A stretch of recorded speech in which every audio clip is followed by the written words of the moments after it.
창세기 28장 1절부터 22절까지 본문입니다. 아브라함의 복을 내게 주시기를 원하노라.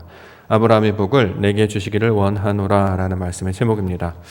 오늘 본문에서 아브라함의 복에 대해서 말씀하고 있는데요. 4절 나와 있습니다. 4절 말씀. 아브라함에게 허락하신 복을 내게 주시되 너와 함께 네 자손에게서 주사 하나님이 아브라함에게 주신 땅 곧 내가 거류하는 땅을 내가 차지하게 하시기를 원하노라. 자, 이렇게 증거하고 있습니다. 지금 본문은 아버지 이삭이 아들 야곱에게 축복의 말씀을 전하고 있는 장면입니다. 아버지가 아들에게 축복하고 있습니다. 축복 언제 합니까?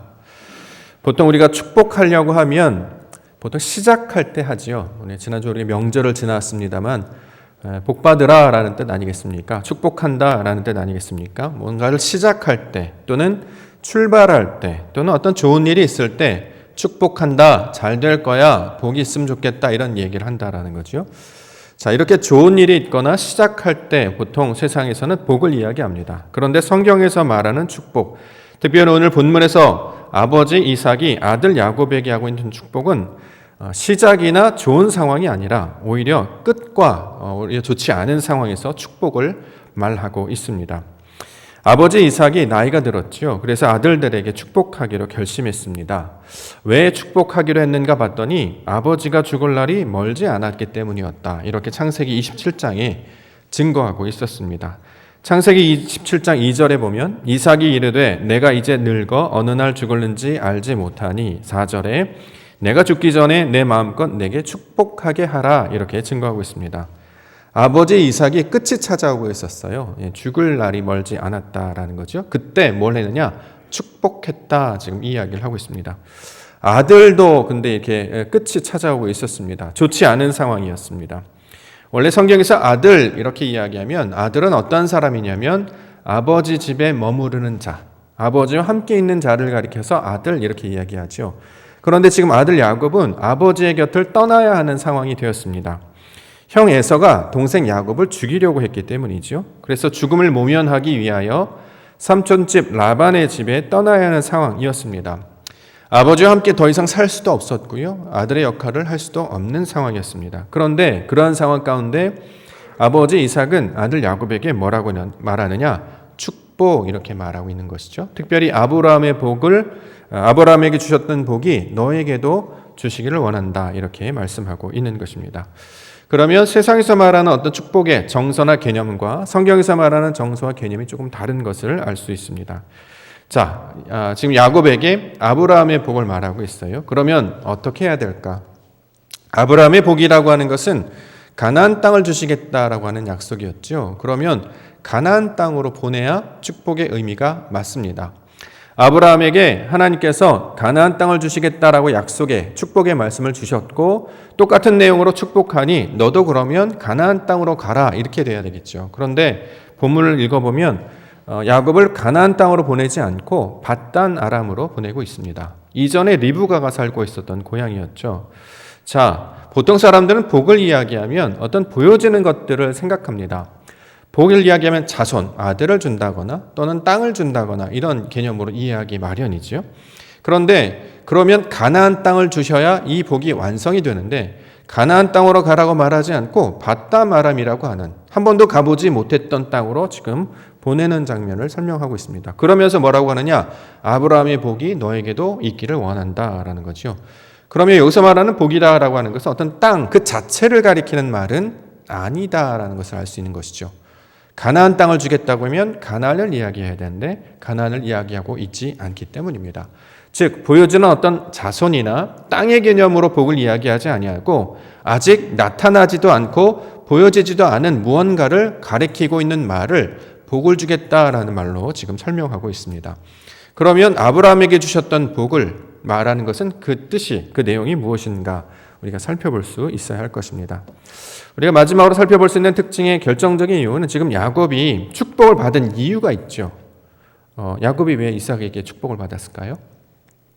그는 우리가 잘 알고 있는 것처럼 장자권이라고 하는 것을 형 에서로부터 얻었죠. 그것을 얻기 위해서 에서를 2번이나 속였습니다. 자, 장자권, 다른 말로 하면 축복권이라고 우리가 이해할 수 있을 것입니다. 아버지 이삭이 아들 야곱에게 축복했던 이유는 바로 아들 이삭이 그 장자의 권을 가진 자였기 때문입니다. 그러면 우리가 장자권 또는 축복권이라고 하는 것의 그 의미가 무엇인지를 좀 살펴볼 필요가 있다라는 거죠. 축복권, 장자권, 뭐 잘 되는 일 좀 아니겠습니까? 그렇죠. 장자권이라고 하면 우리가 보통 유산을 물려받는 어떤 권한, 그러니까 맏아들이 되는 권한이 되기 때문에 맏아들은 보통 우리 전통적으로도 뭐 유산을 가장 많이 받는 것, 종손이라 하여서 그렇게 설명하는 것처럼 어떤 물질이나 유산을 좀 많이 받는 것, 우리가 보통 그렇게 이야기하죠. 내게 유익한 것, 이것을 보통 장자의 권, 축복권 이렇게 이야기합니다. 자, 야곱이요, 이 장자권을 얻었습니다. 2번이나 속여가지고 얻었죠. 그럼 잘 돼야 되잖아요. 아버지로부터 유산을 받아야 되죠. 그래야 장자권을 얻었다고 말할 수 있지 않겠습니까? 근데 장자권을 얻었다고, 그래서 축복을 얻은 이삭은 재산을 얻기는커녕 오히려 아버지의 집을 떠나야 하는 상황이 되었습니다. 도피하여서 몸을 피신하기 위해서 삼촌 땅으로 떠나야 하는 상황이었다라는 거죠. 그러면 이 장자의 권이라고 하는 것, 이 축복의 권이라고 하는 것이 과연 좋은 것인가? 예를 들어서요, 우리가 이제 지난주 명절 보냈습니다. 새해 복 많이 받으세요. 많이 들으셨겠죠? 자, 새해 복 많이 받는다는 건 어떻게 하는 걸까요? 자, 얘들아, 너 어른들 독담하잖아요. 올해 너희들 잘 될 거야. 아, 이제 학교 가는구나. 아, 이제 뭐 직장 가는구나. 아, 이제 뭔가 시작하는구나. 잘 될 거야. 그럼 뭔가 생겨야 되잖아요. 그런데 성경에서 뭐라고 얘기하냐면, 자, 너희를 축복하는데 너희는 아무것도 받지 못할 거야. 자, 축복한다. 근데 너희는 아무런 도움도 받지 못해. 오히려 아버지 집을 떠나야 돼. 과거에 있었던 자리가 있어서 거기서 떠나야 돼. 그래서 너희는 고생할 거야. 이거를 뭐라고 해요? 축복한다. 이렇게 얘기한다는 거죠. 세상에서 말하는 축복 또는 장자의 권이라는 것과 오늘 본문 아버지 이삭이 아들에게 야곱에게 주고 있는 이 축복의 내용이 전혀 다른 내용으로 말씀하고 있습니다. 이러한 고난의 여정이 시작되는데 이것이 과연 축복이 될 수 있을까? 왜 아버지 이삭은 아들 야곱에게 아브라함의 복을 주시기를 원한다 이렇게 말씀하고 있는 것일까? 오늘 이 말씀을 통하여서 성경에서 말하는 복의 개념 그리고 우리가 받아야 될 복의 내용들이 어떤 것인지를 좀 살펴보고자 합니다. 떡국 많이 드셨나요? 힘있게 예배로 하나님 앞에 나아가기를 원합니다. 복이 뭘까요? 복? 우리는 복에 대한 이야기를 참 많이 듣습니다. 우리가 제일 좋아하는 단어이기도 하죠. 그래서 세상에서는 세상 사람들도 교회를 다니지 않는 사람들도 복 이야기하면 좋지 않습니까? 아이들에게 복 이야기하면 세뱃돈 받는 걸 생각하겠죠. 그럼 성경에서도 똑같은 복을 이야기하고 있는데 성경에서 말하는 복이라는 개념은 과연 무엇인가? 자, 이것들을 우리가 살펴보자라고 하는 것이죠. 첫 번째 내용은 이것입니다. 복이 뭐냐면 말씀을 듣는 것이 복이다. 이렇게 성경이 이야기합니다. 어떤 말씀이냐면 부모로부터 듣는 말씀, 아버지로부터 듣는 말씀, 어머니로부터 듣는 말씀을 복이 있다. 이렇게 이야기한다라는 것입니다. 6절과 7절 말씀 보겠습니다. 6절, 7절 에서가 본즉 이삭이 야곱에게 축복하고 그를 밧담 아람으로 보내어 거기서 아내를 맞이하게 하였고 또 그에게 축복하고 명하기를 너는 가나안 사람의 딸들 중에서 아내를 맞이하지 말라 하였고 또 야곱이 부모의 명을 따라 밧담 아람으로 갔으며 이렇게 기록하고 있습니다. 자, 이 내용은 지금 누구의 시선에서 설명하고 있습니까? 에서가 본즉 이렇게 얘기했죠. 에서는 어떤 사람이에요? 형인데 축복을 못 받았잖아요. 원래 장자권을 가지고 있었는데 그걸 이제 야곱에게 빼앗긴 상태였습니다. 근데 에서가 이렇게 보니까 야곱이 지금 뭐 합니까? 아버지로부터 축복을 받았고 또 말씀을 들었습니다. 그러더니 어떻게 해요? 밧담 아람으로 가서 거기서 아내를 맞이하라 이렇게 이야기하고 그 말씀에 따라서 야곱은 지금 나아갔다 이렇게 이야기하고 있습니다. 이걸 뭐라고 하느냐? 복 이렇게 이야기해요. 아버지의 말씀을 듣고 그것을 쫓아 나아가는 상태. 그래서 원래는 아버지 집에 있었는데 아버지의 보호하심 가운데 있었는데 그 보호하심과 아버지의 은혜로부터 벗어나서 나아가지만 나를 지켜주는 것이 그 약속의 말씀인 것을 기억하고 나아가는 그런 상태를 복이다 이렇게 이야기하고 있습니다. 이게 무슨 복이냐면 아브라함의 복과 똑같다라는 거죠. 아브라함도 복의 사람이었습니다. 그가 예전에 어떤 일을 경험했냐면 하나님의 말씀을 듣게 된 상태가 있었죠. 창세기 12장 1절과 2절에 보면 여호와께서 아브라함에게 이르시되 너는 너희 고향과 친척과 아버지의 집을 떠나 내가 내게 보여줄 땅으로 가라. 내가 너로 큰 민족을 이루고 내게 복을 주어 내 이름을 창대하게 하리니 너는 복이 될지라. 이런 이야기합니다. 복에 관한 이야기를 하고 계신단 말이죠. 누가요? 여호와 하나님께서요. 처음 듣는 이야기입니다. 이 이야기를 들었던 상태, 그 정황과 상황이 언제였냐면 아브라함이 하란에서 그의 아버지 데라가 죽은 이후입니다. 아버지와 함께 갈대우를 나왔고 하란에 도착한 이후에 그 아버지, 육신의 아버지였던 데라가 죽었죠. 어떻게 살아가야 될까요? 아버지가 물려주신 재산, 아버지와 함께 일구었던 땅, 자, 그것들로 살아가는 것이 아니라 죽은 이후에 뭐라고 얘기하느냐? 여호와께서 말씀을 들려주셔서 그 말씀을 통해 그 말씀 붙잡고 그 땅으로 나아가라, 이렇게 이야기하고 있습니다. 데라도 죽었고요. 당시 그가 떠났던 나이가 75세였다라고 성경은 기록합니다. 더 이상 나를 지켜줄 사람이 없습니다. 내가 내 스스로 의지할 힘도 없는 상태였습니다. 더군다나 나아가야 되는 그 땅은 한 번도 가보지 못했던 낯선 땅이었어요. 그런데 성경은 그것을 가지고 뭐라고 얘기하냐? 복이다, 이렇게 얘기한다는 거죠.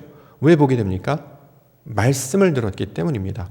하나님의 말씀을 듣고 그것을 약속의 말씀을 들었기 때문에 이것을 복이다라고 이야기합니다. 성경에서 말하는 복은 이것이에요. 내가 원래 가지고 있었던 상태, 내가 원래 붙잡고 있었던, 소속되어 있었던 그런 자리에서 떠나서 전혀 낯설고 알지 못하는 것이지만 아버지 하나님, 아버지의 목소리를 통해서 듣는 것을 듣고 나아가게 되는 모양을 가리켜서 복이다, 이렇게 이야기하고 있습니다. 왜 그러냐면 그의 형 에서와 비교되기 때문입니다. 8절과 9절에는 에서의 이야기가 이어져서 설명하고 있습니다. 8절과 9절 말씀에 에서가 또 본즉 가나안 사람의 딸들이 그의 아버지 이삭을 기쁘게 하지 못하는지라. 이에 에서가 이스마엘에게 가서 그 본처들 외에 아브라함의 아들 이스마엘의 딸이요 느바요의 누이인 마할랏을 아내로 맞이하였더라, 이렇게 얘기합니다. 자, 에서는 결혼을 어떻게 했냐면 아버지의 말씀을 듣고 한 것이 아니고 자기의 생각대로 했다는 거죠. 이게 누구의 특징입니까? 사람들, 아브라함이 원래 가지고 있었던 특징이기도 했죠. 자신의 육신의 소욕을 따라서 내가 하고 싶은 대로 주변의 것들을 이용해서 어떤 목적을 얻는 것이 아버지를 기쁘게 하는 것이라고 생각해서 에서는 그렇게 그 가나안 딸들과 결혼을 했습니다. 그런데 그것을 기뻐하지 않았다라고 26장 34절과 35절에 기록이 되어 있습니다. 26장 34절과 35절에는 에서가 40세에 해족속 부엘의 딸 유딧과 해족속 엘론의 딸 바스맛을 아내로 맞이하였더니 그들이 이삭과 리브가의 마음에 근심이 되었다, 이렇게 얘기합니다. 왜 그랬을까요? 그것은 아버지가 기뻐하시는 뜻이 아니었다라는 거죠. 자, 전통적으로 이삭이 결혼했을 때 이삭의 아내는 아버지가 연결해 주었던, 만나게 해주었던 그 리브가라는 사람을 통해서 결혼하게 해주었습니다. 이것은 어떤 사람이 결혼을 어떻게 했다라의 과정을 설명하는 것이 아니고 아버지의 뜻을 쫓아 나아가는 자를 아들이라고 말하기 때문에 그 아들의 모양이 어떠한지를 설명하고 있는 내용으로 가르쳐 준 것이거든요. 자, 성경에서 아들은 누구라고 말합니까? 아버지의 모양과 형상을 닮은 자, 아버지와 함께 있는 자, 아버지의 말씀을 듣는 자를 아들이라고 하잖아요. 근데 형 에서는 어떻게 했냐면 아버지의 말씀을 듣지 아니하고 자신의 뜻대로 했다라는 거죠. 당시 이제 가나안 땅에는 여러 족속들이 있었기 때문에 얼마든지 그 여인들을 구할 수 있었습니다. 자, 이것은 그 할아버지였던 아브라함이 지었던 것이었죠. 그래서 원래 이스마엘이 바로 그래서 낳은 자식 아니었습니까? 근데 이삭은 약속으로 말미암아 리브가를 얻었기 때문에 지금 에서와 야곱을 비교함으로써 한 사람은 자신의 뜻대로 결혼을 하려고 하고 한 사람은 아버지의 말씀을 쫓아 나아가는 자로 설명하면서 누가 아들인가를 지금 설명하고 있는 본문으로 우리에게 가르쳐주고 있다라는 거죠. 그러므로 성경에서 말하는 복이라고 하는 것은 아버지가 정해준 그것을 쫓아 나아가는 것을 향해 이것을 복이다, 이렇게 이야기하고 있습니다. 우리가 이제 지금까지 신앙생활을 그렇게 했지 않습니까? 내 방식대로, 내가 옳은 대로, 내가 원하는 대로 해왔습니다. 근데 성경에서는 그것을 복이 있다라고 이야기하지 않는다는 거죠. 복이 뭡니까? 복이 뭐냐면 내가 하는 게 아니고요. 그가 하시는 게 복이에요. 내가 하는 건 수고한다라고 이야기하지 이걸 복받았다라고 하지 않습니다. 우리가 애초부터 복이나 은혜라는 개념은 나로부터 출발이 되는 것이 아니라 내가 하지 아니하고 그분께서 내게 베풀어 주신 것을 가리켜 복, 이렇게 이야기한다는 거죠. 성경은 지금 뭘 얘기하고자 하느냐면 세상을 창조하시고 지으셔서 사람들에게 하나님이 어떠한 것인지를 보여주셔서 이것을 알게 하실 거야. 이걸 받아들이는 것을 복이라고 이야기하지, 그것을 내버려 두고 자기 뜻대로 하는 것을 복이라고 이야기하지 않는다라는 것입니다. 그래서 지금 그것을 지금 설명하고 있는 본문이 아들 야곱을 바담 아람으로 보내어서 아내를 만나게 해주는 아버지의 모습으로 설명하고 있다라는 거죠. 그래서 성경은 이것을 가리켜서 뭐라고 했냐? 자, 아버지의 말씀을 들었어요. 어디로 가야 합니까? 바담 아람으로 가야죠. 근데 바담으로 가본 적이 없어요. 바담 아람이 있는지 없는지, 거기에 삼촌이 살고 있는지 아닌지를 어떻게 알죠? 야곱은 한 번도 가보지 않았잖아요. 근데 어떻게 알죠? 아버지가 말했기 때문에 아는 거잖아요. 엄마가 리브가가 거기 삼촌이 살고 있어 말했기 때문에 아는 거잖아요. 그래서 어떻게 해요? 그 말씀만 듣고 지금 야곱이 나아간다라는 거죠. 말씀만 듣고 그 말씀이 정말 있는가 하여 나아가는 그 상태를 뭐라고 한다고 그랬죠? 이걸 믿음이라고 한다는 거죠. 여태까지는 우리가 육신의 사람으로 살았습니다. 육신의 사람이라고 하는 것은 자기의 경험과 지식으로 사는 사람들을 가리켜 말하고 있습니다. 내가 지고왔던 살아왔던 방법, 내가 되었던 섭리들을 따라 살았던 사람들을 가리켜서 육신이라고 이야기해요. 그런데 성경은 지금 어떤 사람들을 말하는 것이냐면 육신의 사람을 불러서 경험하지 않았고 보이지 않았지만 말씀을 듣고 나아갔을 때에 그것이 어떻게 이루어지는가를 경험하는 자들로 부르셨다라는 거죠. 이것을 믿음이라고 이야기하고 이것을 성경에서 아들이라는 개념으로 설명한다라는 것입니다. 이게 우리 신앙과 똑같다라는 거예요. 하나님께서 우리에게 말씀을 주셨습니다. 우리가 그 말씀을 들었어요. 근데 한 번도 거기 가보지 않았습니다. 그런데 그것이 있는지 아닌지를 어떻게 알 수 있습니까? 그것을 아버지로부터 들었기 때문에, 어머니로부터 들었기 때문에, 거기에서 직접 경험한 자가 이 땅 가운데 내려와서 그것이 맞다라는 것을 알려주셨기 때문에 알 수 있다라는 거죠. 그래서 이것을 우리는 믿음으로 받게 됩니다. 자, 아들 야곱은 지금 아버지 집을 떠나야 하는 상황이었어요. 그렇지 않으면 형 에서가 죽일 것이기 때문이었습니다. 이전에 한 번도 경험하지 못했고 가본 적도 없는 그것을 어떻게 나아가느냐? 말씀만 붙들고 나아가는 그 과정을 통하여서 지금 아들로, 진짜 아들로 삼아주시려는 이야기가 야곱의 이야기로 지금 나타나고 있다라는 것입니다.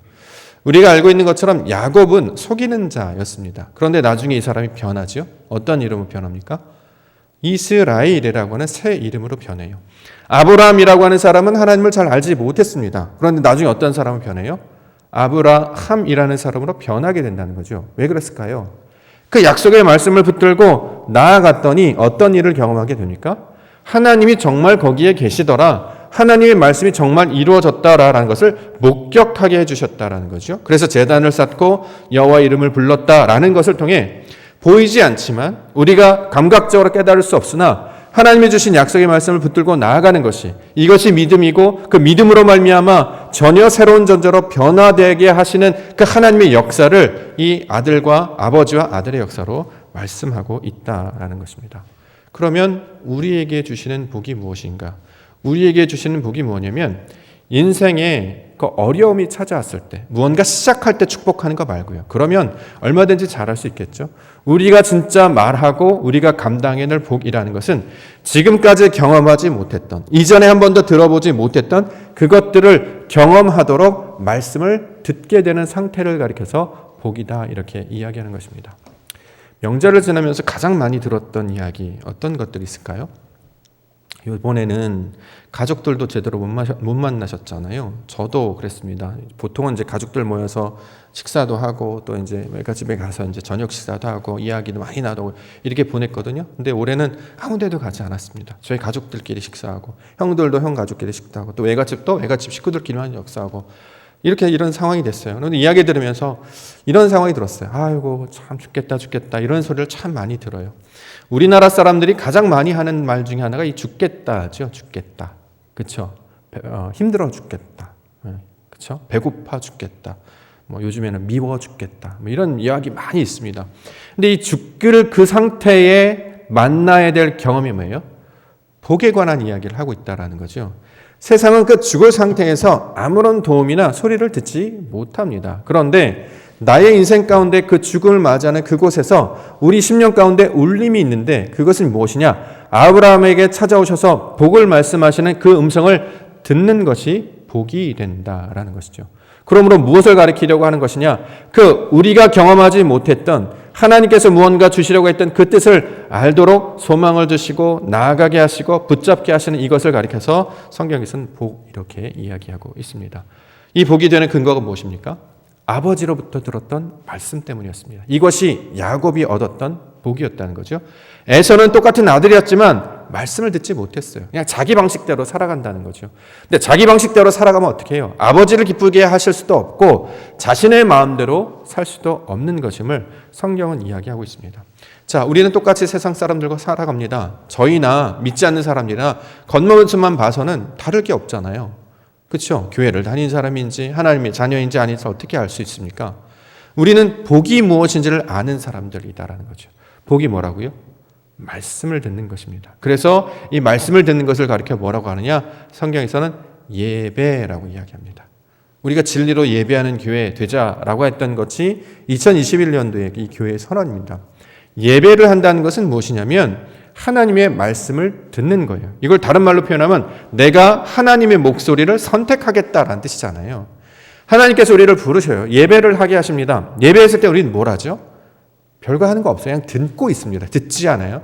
메신저를 통해서 또 상황을 통해서 우리에게 뭔가 이야기해 주시는 그 전달 우리가 받기만 한다라는 거죠. 근데 이것을 가르쳐서 뭐라고 하느냐? 복이라고 이야기해요. 왜요? 죽음 가운데 내 것이 끊어지고 나의 생각과 나의 경험이 끊어지고 하나님의 것에 마음을 두고 선택하여 나가는 일이었기 때문이다라는 거죠. 이것을 성경은 복이라고 얘기해요. 이것을 선택하게 되면 그 말씀을 듣는 것으로 선택하게 되는 것이 복이고 반대로 그렇지 않는 것을 뭐라고 하냐? 화 또는 저주다 이렇게 이야기한다라는 거죠. 그러므로 예배하는 자가 복이 있는 자인 줄 믿습니다. 왜 그렇죠? 교회를 나왔기 때문이요? 제 얼굴을 보았기 때문인가요? 옆에 있는 친한 사람들 만났기 때문인가요? 아니에요. 우리가 뭘 선택했다고요? 말씀을 선택했다고요. 그게 복이 된다는 거예요. 왜요? 하나님께서 주시는 그 아버지의 음성을 들어서 나는 가보지 않았지만 그분이 말씀하셨기에 그게 있게 되심을 보이지 않는 것을 믿음으로 받았던 자가 되었다라는 것이 성경에서는 복이다 이렇게 얘기하는 거죠. 인생은 다 똑같이 살아갑니다. 그렇죠? 70 또는 80 정도 살아갑니다. 다 그렇게 흘러갈 거예요. 언젠가 우리도 다 만나게 될 겁니다. 그러나 성경에서 말하는 복 있는 자는 그냥 살아가는 사람이 아니라 그 말씀을 기억하여서 언젠가 그 말씀을 그대로 이루실 것이다. 그 말씀을 붙들고 나아가면 거기에 받다 말함이 있을 거야. 거기에 나가면 삼촌이 있을 거야. 그래서 그걸 보게 할 것을 기대하는 자로 살게 하시는 자들을 복이 있다 이렇게 이야기한다는 거죠. 저는 이 말씀을 듣게 하시는 이 복 반드시 우리가 지키고 간직해야 될 하나님의 선물이 되는 줄 믿습니다. 그러므로 우리가 다른 거 놓치지 않고요. 말씀 붙드는 연습을 그것을 우리 가운데 녹여내서 감당하는 우리 2021년도가 되기를 원합니다. 똑같은 상황 있잖아요. 아유 죽겠다 이렇게 되는 거죠. 그럴 때 우리는 무슨 이야기를 해야 됩니까? 보통 이제 외국어를 배울 때 그런 표현이에요. 외국어 배움에 그런 표현이 있거든요. 이렇게 기침을 하거나 재채기를 할 때가 있어요. 이렇게 코가 간질간질해서 에취 이렇게 하면 외국 사람들은 bless you라는 표현을 합니다. 그게 무슨 뜻이냐면 복 받으세요 이런 뜻이에요. 축복합니다 이런 뜻이에요. 왜 그렇게 하는가 봤더니 에취 하면 속에서 나쁜 것이 나간다라고 생각한대요. 우리 이제 요즘 이렇게 해야 되잖아요. 그래서 사람들이 에취 그러면 옆에 있는 사람이 bless you 이렇게 축복합니다 이러는 거예요.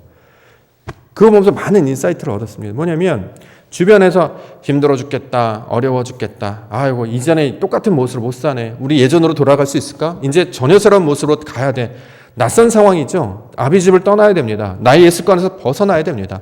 막연해요. 어떻게 될지 모르거든요. 그런데 이것을 합력하여 선을 만드신 분이 있는데 그 음성의 말씀을 우리는 전하는 자들로 살아야 된다는 것입니다. 그럼 어떻게 해요? 죽겠다 그러면 어떻게 해요? 축복합니다. 이렇게 말씀해 주셔야 돼요. 배고파 죽겠다. 축복합니다. 힘들어 죽겠다. 축복합니다. 미워 죽겠다. 축복합니다. 이렇게 해야 돼요. 선포해야 돼요. 왜요? 이게 아브라함에게 주신 복을 나누는 일이에요. 그게 무슨 뜻이죠? 하나님의 말씀이 들려지기를 원한다. 하나님의 말씀이 너의 약속이 되기를 원한다. 지금은 죽을 상황인 것 같아도 내가 있는 걸 다 버려야 되는 그 안 좋은 상황인 것 같아도 분명히 하나님의 선하심이 있을 거야 라고 복을 선포하는 자들이 되어야 된다라는 거죠. 배고플 때마다 축복합니다. 엄마 배고파. 축복한다. 좀만 기다려. 미워 죽겠어. 축복한다. 사랑해. 힘들어 죽겠어. 축복한다. 난 예배하러 갈 거야. 말씀 앞에 갈 거야. 새벽 예배 갈 거야. 이렇게 하는 자들을 우리로 보내주셨다는 거죠. 그래서 이 어려운 상황인데도 불구하고 집안 정리 다 하고 마스크 준비하고 방역 다 하고 그래서 이렇게 굳이 이렇게 하나님께서 택하신 처소로 나오려고 하는 것은 그것을 우리가 훈련하고 연습하여서 그것을 삶 가운데 구현해내는 작업 아니겠습니까? 어떤 사람도 이게 무슨 의미가 있냐 이렇게 얘기를 해요. 그런데 삶을 살아보니까요. 교회가 있다라는 게 얼마나 복이 되는지 모릅니다. 그렇죠? 갈 데가 없어요. 힘들어 죽겠는데 갈 데가 어디 있습니까? 요즘 사람들 툭하면 뭐 마포대교가 좋다, 한강대교 좋다 가잖아요. 이 산이 좋다, 저 산이 좋다 그러잖아요. 근데 그게 복이 되든가요? 안 돼요. 저도 가본 적이 있거든요. 근데 좋은 생각 안 들어요. 어떻게 해야 돼요? 하나님께서 주시는 것은 복이 되게 하셨기 때문에 복이 뭐냐? 말씀을 듣고 분명히 정해놓은 처소가 있을 거예요. 거기에 하나님께서 만들어준 예배사도 있을 거예요. 이것을 붙들고 나아가게 하신다라는 거죠. 그 복의 말씀을 전하는 자들이 저와 여러분들이 되기를 원합니다. 세상에는 암울한 얘기 너무 많이 하더라고요. 뭐 좋은 얘기들도 있고 뭐 어두운 얘기 있습니다만 그 중에서도 복에 관한 이야기를 가장 많이 해야 되는 사람은 어쩌면 우리 하나님을 믿는 자들이 아닌가 싶습니다. 세상에서 말하는 그런 복을 말하는 게 아니고요. 하나님께서 주셨던 그 복을 말하는 자들이 되어야 될 것이다 라는 거죠. 자, 이것들을 우리가 함께 증거하며 하나님이 주신 내가 말씀이 있어요. 약속이 있어요. 나는 아버지가 있어요. 나는 가야 할 곳이 있어요. 나는 처소가 있습니다. 아무리 힘들고 어려워도 다시 돌아올 자리가 있어요. 이것을 복으로 삼고 다시 한번 진리로 예배하는 우리 주의 백성들 되기를 소망합니다. 바다마람을 지금 이야기하고 있는데요. 자, 하나님께 아버지를 통해서 이삭을 통해서 복이 무엇인지를 들었어요. 하나님 아브라함의 복을 너에게 주시기를 원한다. 그러면 아브라함이 복이 내게 준다는 게 무슨 뜻일까? 하나님 우리를 복 주신다는데 그 복의 내용이 무엇일까? 궁금하지 않습니까? 새해 복 많이 받아라 이렇게 하잖아요. 뭐 어떤 복이 올까? 궁금하지 않습니까? 사람들은 그렇게 얘기하죠. 나는 그러면 직장이 좀 돼야 될 것 같은데 아들이 좀 돼야 될 것 같은데 이런 생각들 하잖아요. 이걸 우리가 복으로 여기기 때문에요. 그런데 야곱이 지금 바다마람으로 나아가는 과정 중에 특이한 경험을 하나 합니다. 그게 뭐냐면 꿈을 꾸는 장면을 이야기하고 있어요. 그 꿈은 어떤 이야기를 하는 거냐면 우리가 평상시에 이성으로는 알 수 없는 이야기들을 그 내용이 무엇인지를 우리로 가르쳐 주시는 모양으로 우리에게 보여주고 있다는 것입니다. 12절부터 보겠습니다. 꿈에 본즉 사닥다리가 땅 위에 서 있는데 그 꼭대기가 하늘에 닿았고 또 본즉 하나님의 사자들이 그 위에서 오르락 내리락 하고 또 본즉 여호와께서 그 위에 서서 이르시되 나는 여호와니 너의 조부 아브라함의 하나님이요 이삭의 하나님이라. 내가 누워있는 땅을 내가 너와 내 자손에게 주리니 내 자손이 땅의 띠끌같이 되어 내가 서쪽과 동쪽과 북쪽과 남쪽으로 퍼져나갈지며 땅의 모든 족속이 너와 내 자손으로 말미암아 복을 받으리라. 내가 너와 함께 있어 내가 어디로 가든지 너를 지키며 너를 이끌어 이 땅으로 돌아오게 할지라. 내가 내게 허락한 것을 다 이루기까지 너를 떠나지 아니하리라 하신지라. 야곱이 잠이 깨어 이르되 여호와께서 과연 여기 계시거늘 내가 알지 못하였도다. 이렇게 말하고 있습니다.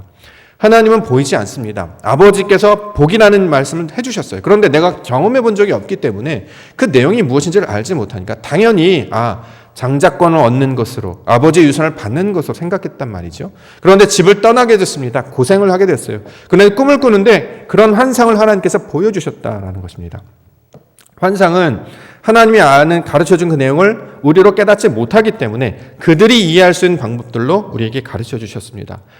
자손을 준다, 땅을 준다. 그 목적이 무엇이냐? 바로 그 자손 그 자체를 말하는 게 아니라 땅 그 자체를 말하는 게 아니라 여기 15절에 나와 있던 것처럼 네가 어디로 가든지 너를 지키고 너와 함께 있겠다는 게 이것이 바로 복을 말하는 거구나라고 지금 가르쳐 주신다는 거죠.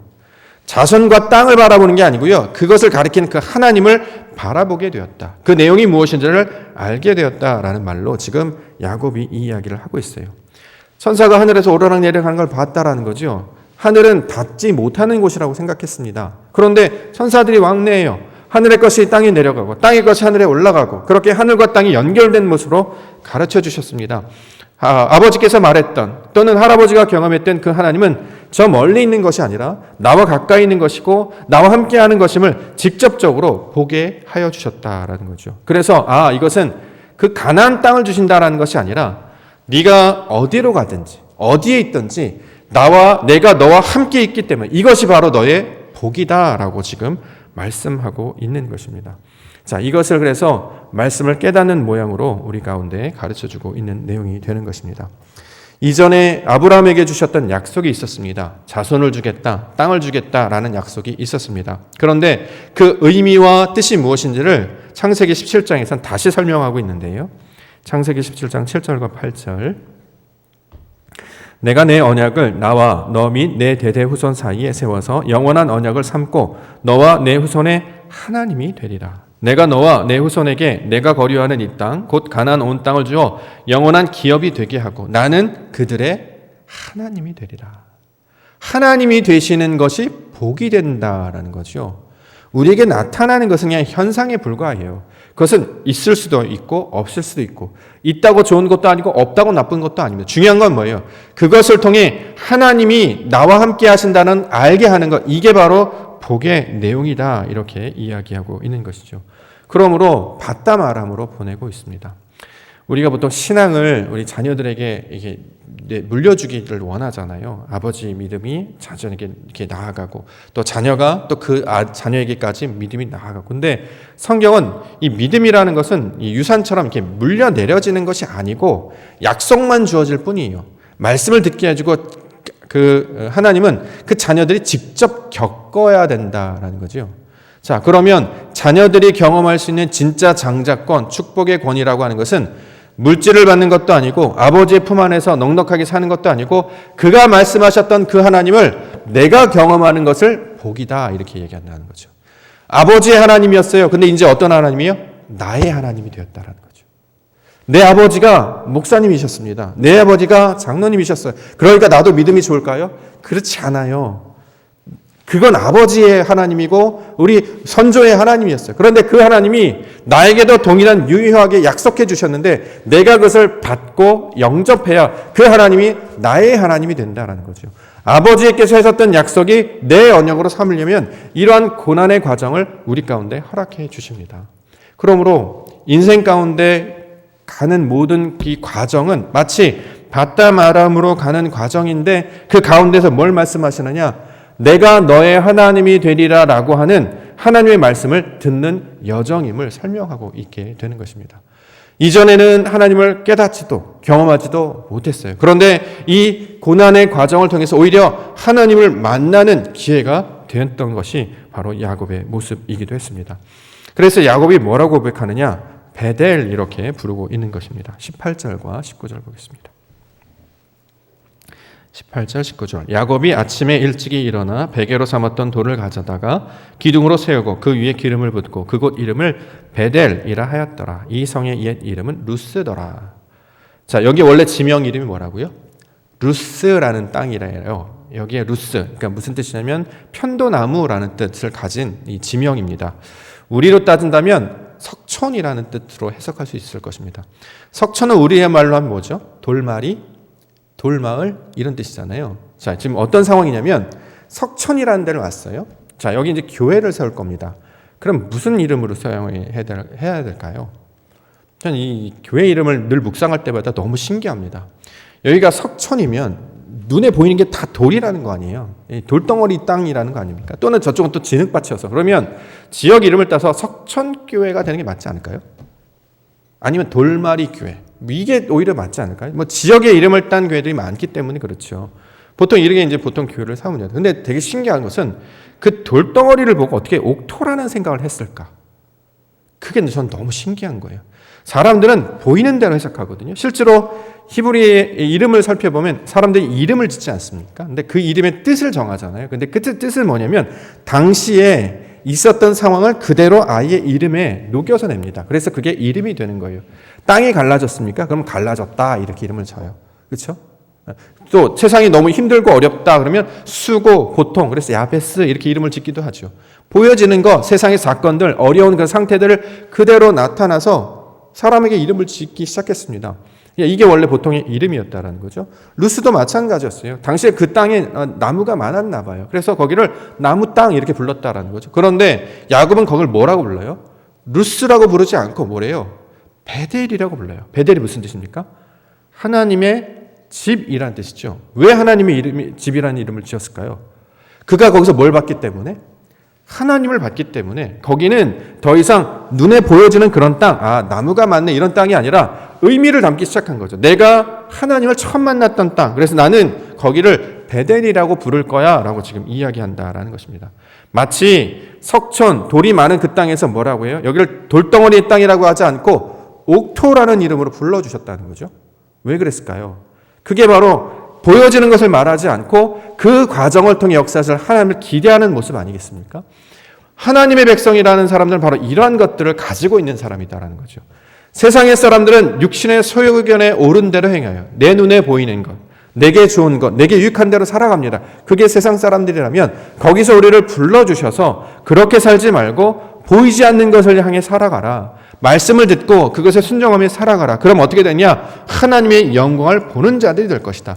그를 가리켜서 하나님의 백성이라고 이야기하고 그를 가리켜서 교회다 이렇게 말씀하고 있다라는 거죠. 그 돌덩어리 위에 말씀이 뿌려져서 과연 이 돌이 좋은 땅이 될 수 있을까? 이 황폐한 땅이 옥토가 될 수 있을까? 그러나 하나님이 하시겠다고 약속하셨으면 그것을 기대하는 마음으로 이 석천을 옥토라 부를 수 있는 것, 이것이 믿음의 고백이 된다라는 것입니다. 자, 이것을 통해서 야곱이 나중에 어떤 일을 겪게 되면 그 인생 여정을 쭉 살아가게 되죠. 밧다람으로 가서 삼촌집에 가서 뭐 고생도 하고 뭐 결혼도 하고 아이도 낳습니다. 다시 돌아옵니다. 돌아오는데 어디에 돌아오냐? 바로 이 땅으로 다시 돌아와요. 그래서 뭘 얘기하느냐? 거기서 다시 하나님의 이름을 부르는 자로 세움을 받습니다. 창세기 35장 6절과 7절에 야곱과 그와 함께한 모든 사람이 가나안 땅 루스 곧 베델에 이르고 그가 거기서 제단을 쌓고 그곳을 엘벳엘이라 불렀으니 이는 그의 형이 낯을 피할 때에 하나님이 거기서 그에게 나타나셨음이니라. 형은 죽음이라는 신호였습니다. 그런데 거기 누가 나타났대요? 하나님이 나타났대요. 이것을 복이라고 이야기했죠. 그래서 여기서 하나님이 나타나셨네, 이것을 그래서 베델이라고 불렀어요.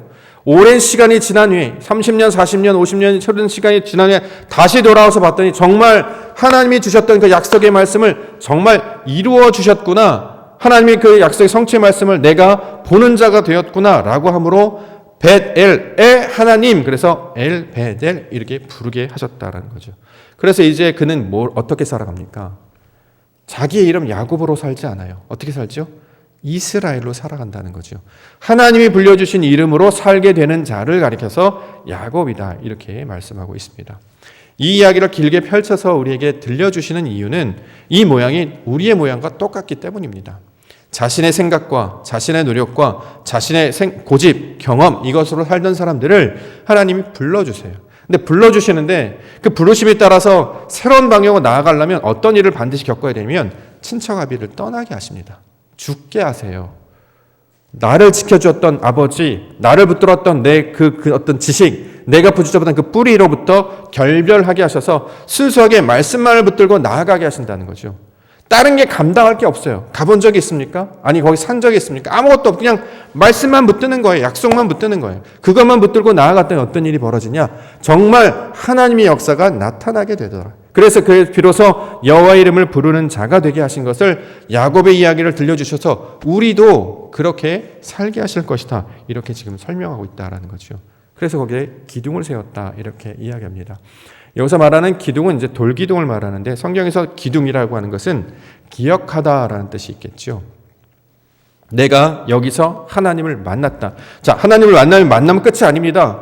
그렇죠? 만났으니까 다 될 것이 그게 아니라 고난 그대로 겪을 거예요. 삶이 달라지지 않습니다. 그 어려움을 겪을 것입니다. 그러나 네가 어디로 가든지 내가 너와 함께 할 것이고 그를 통해서 다시 이 땅으로 돌이키시는 그 하나님의 성취를 보게 할 것이다라는 약속을 우리로 목격하게 하신다라는 거죠. 그래서 이것을 증인이라고 부르고 있기도 합니다. 이것을 위해서 우리를 불러주셨음을 우리를 다시 한번 기억하게 하고 있습니다. 우리가 이제 그동안 해왔던 일들, 또 그동안 우리가 감당했던 일들, 우리가 기꺼이 내려놓을 수 있는 이유, 또 내려놓아야 하는 이유는 말씀을 붙잡는 백성들이 되어야 하기 때문입니다. 우리에게 옥토교회라는 이름을 주셨잖아요. 우리 성도님들 그 마음 가운데 이게 좀 새겨지십니까? 교회 이름이 함부로 주시는 게 아닌 것 같아요. 왜냐하면 다 뜻을 가지고 있기 때문이죠. 돌덩어리와 같았던 마음, 그 연약했던 마음을 좋은 땅으로 바꿔주신다는 거죠. 진리로 변화시켜 주신다는 거죠. 누가요? 하나님이요. 그것을 보여주시겠다라고 하시면서 여호와 이레가 어떻게 나타나는 것인지를 우리로 알게 해주셨습니다. 그래서 그것을 우리에게 복이다 이렇게 이야기한다는 거죠. 아브라함이 아브라함이 되고 사레가 사라가 된 것이, 야곱이 이스라엘로 되고 그 이스라엘이 하나님의 교회가 되어서 하나님의 영광을 나타내는 곳이 되었던 것처럼 이 진리의 말씀을 깨닫는 자들로 우리 교회 사람들을 불러주셨습니다. 그러므로 우리가 삶 가운데 다시 힘을 얻고 용기를 얻을 수 있는 이유는 이 약속의 말씀이 있기 때문입니다. 오늘 예배를 마치고 나간다고 해서 우리에게 정말 우아한 꽃길만 계속 펼쳐지게 될까요? 날씨가 좋아서 늘 화창하고 우리 걷는 데마다 다 괜찮아 이런 일이 벌어질까요? 그렇지 않을 거예요. 어쩌면 더 어려운 일이 벌쳐질 수도 있습니다. 그럼에도 불구하고 두려워하지 않는 이유, 그럼에도 불구하고 우리가 염려하지 않는 이유는 뭘까요? 우리는 뭘 알기 때문이죠? 복이 무엇인지를 알기 때문입니다. 그럼 성경에서 말하는 복은 뭘까요? 하나님이 복이 되는 줄 믿습니다. 우리가 경험하지 못했어요. 근데 지금 나타나는 모든 일이 다 하나님이 자신이 누군지를 보여주시는 일이네. 당신을 가르쳐 주시려고 이 일을 지금 나타나게 해주셨네. 아버지의 집에 있으니까 하나님을 알지 못해요. 아버지의 집을 떠나고 하나님 말씀만을 붙들게 하십니다. 그래서 결국 만나게 하는 것이 뭐냐? 하나님이었다라는 거죠. 이것을 우리 가운데 보여주시고 가르치시고 인도하시는 모든 과정이 복이라고 이야기하고 있기 때문에 우리가 얻어야 될, 우리가 지켜야 될 복은 바로 그 여호와 하나님을 내 마음 가운데 간직하는 일이 될 것입니다. 그러므로 힘든 일이 있어도 우리 낙심하지 않습니다. 왜요? 복 받으세요. 축복합니다. 이걸 할 것이기 때문에 그렇습니다. 우리 마음 가운데 미워 죽겠거든, 힘들어 죽겠거든 복의 근원이 누구신지를 부르짖으셔야 합니다. 그 복으로 말미암아 나는 그것을 선택하는 것이 아니라 보여지는 그것, 그 현상을 쫓아가는 것이 아니라 내게 주신 약속의 말씀을 붙드는 자가 될 거야. 자신의 소견대로 하지 아니하고 아버지께서 주신 약속의 말씀이 있기 때문에 그것을 위해 뚜벅뚜벅 나아가는 자가 될 것이야. 그래서 꿈을 통해 말씀하시고 약속의 증거를 통해 보여주신 그 하나님을 만나게 될 것이야 라는 기대를 가지고 나아가게 해 주실 줄 믿습니다. 삶 가운데 그 복을 선포하시며 아브라함이 복을 이 아들 야곱에게 허락하여 준 것처럼 그 믿음의 아들들 가운데 허락하신 이 복을 누리시는 우리 성도님들과 교회가 되기를 원합니다. 한 주간에 사실 때에 그 복을 증거하시며 여러분들이 생산 가운데 나타내시며 선택하시길 원합니다. 하나님께서 우리를 선택하셔서 그의 말씀을 듣게 하시고 그 소망의 표대를 들게 하셔서 그를 쫓아갈 때 이것을 복 있는 자들이다 말씀하여 주실 줄 믿습니다. 어떤 가난한 상황 가운데서도 우리와 함께 하시는 임마누엘의 하나님과 동행하시는 우리 믿음의 성도님들과 교회가 되기를 주의 이름으로 간절히 축원합니다. 기도하겠습니다. 복 있는 자로 불러주심을 감사합니다. 아브라함의 복을 아들에게 물려주셨던 것처럼 그렇게 믿음의 아들들이 되어서 하나님의 나라와 교회를 이루게 하여 주셨습니다.